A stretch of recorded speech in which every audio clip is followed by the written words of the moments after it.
الحمد لله الذي رفع السماء بقدرته ودحى الأرض بمشيته وخلق الخلائق بإرادته واستوى على العرش بقوته ليس له بديل ولا شريك ولا مشارك ونشهد أن لا إله إلا الله وحده لا شريك له ونشهد أن محمدا عبده ورسوله أما بعد فأعوذ بالله من الشيطان الرجيم بسم الله الرحمن الرحيم بل هو قرآن مجيد في لوح محفوظ صدق الله العظيم۔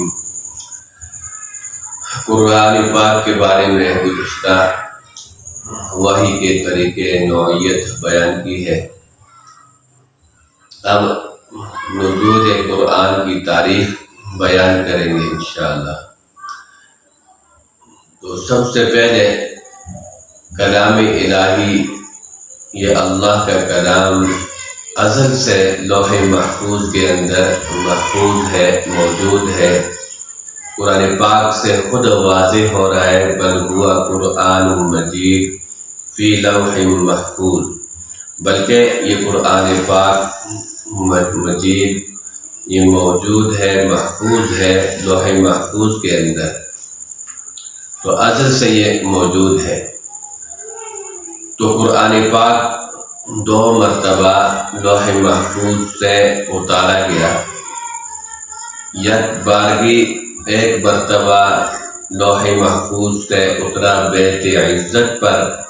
بیت عزت یہ بیت المعمور ہے جو فرشتوں کا عبادت گاہ ہے، اور وہاں سے پھر نبی علیہ السلام کے قلب مبارک پر، دل مبارک پر اترا۔ 23 سال میں تدریجاً اترتا گیا، جیسے جیسے ضرورت پڑتی گئی اللہ تعالیٰ اتارتے گئے۔ تو 2 مرتبہ اس حیثیت سے نازل ہوا۔ ایک مرتبہ پورے کا پورا قرآن لوح محفوظ سے اتارا گیا بیت عزت پر، آسمان دنیا پر، پھر وہاں سے تھوڑا تھوڑا اتارا گیا نبی علیہ السلام کے قلب مبارک پر، حسب ضرورت، جب ضرورت پڑتی تو اللہ تعالیٰ اتارتے گئے۔ 23 سال میں یہ قرآن پاک اتارا گیا۔ تو نبی علیہ السلام کی عمر مبارک 40 سال کی تھی۔ جیسے ہی 40 سال کی عمر ہوئی تو آپ پر قرآن پاک کا نزول شروع ہو گیا۔ باقی کہ سب سے پہلے آیات کون سی نازل ہوئی، یہ احادیث اور قرآن پاک اس سے واضح ہوتا ہے کہ سب سے پہلے آیات نازل ہوئی سورہ علق کی، اور عائشہ رضی اللہ تعالیٰ عنہ، اما عائشہ رضی اللہ تعالیٰ عنہ، ان کی ایک روایت بھی بخاری شریف کے اندر آئی ہے کہ آپ نے فرمایا کہ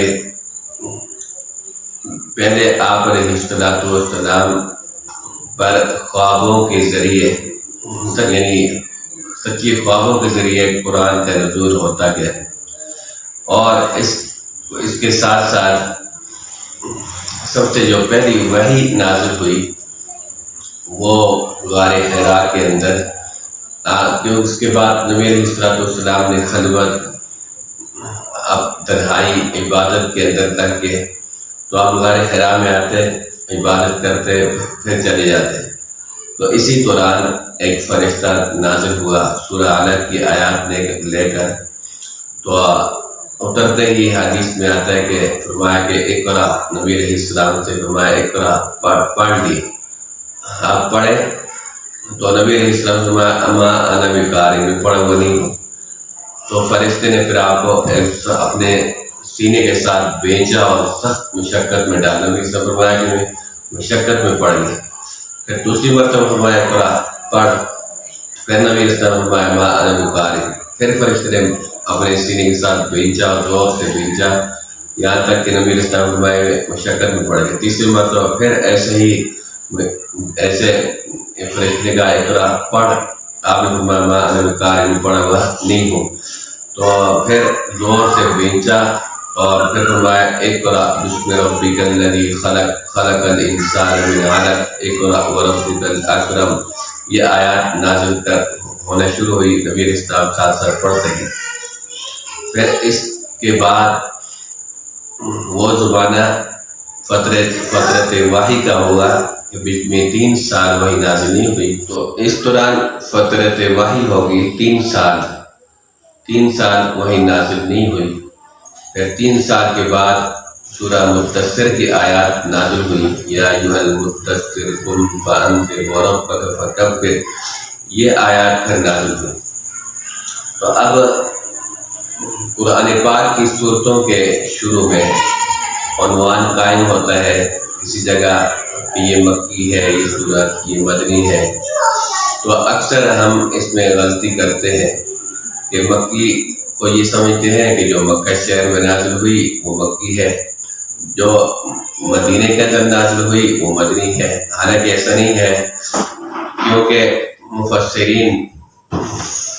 مفسرین کی اصطلاح کے اندر مکی وہ کہلاتی ہے جو ہجرت سے پہلے آیات نازل ہوئی ہے، چاہے عرفات کے اندر، مینا کے اندر، مزدلفہ کے اندر، راستے میں ہجرت کرنے سے پہلے نازل ہوئی ہے، وہ مکی ہے۔ مدینہ ہجرت کرنے کے بعد جو نازل ہوئی ہے، مدینہ چلے گئے، پھر جہاں بھی نازل ہوئی ہے، چاہے مکہ کے مقام پر چاہے راستوں میں نازل ہوئی ہے، تو وہ مدنی ہے کہلاتی ہے۔ تو یہ ہم ذہن میں رکھیں۔ باقی انشاءاللہ جو قرآن پاک کے بارے میں باقی باتیں وہ بھی انشاءاللہ کریں گے آئندہ۔ وآخر دعوانا ان الحمد للہ رب العالمین۔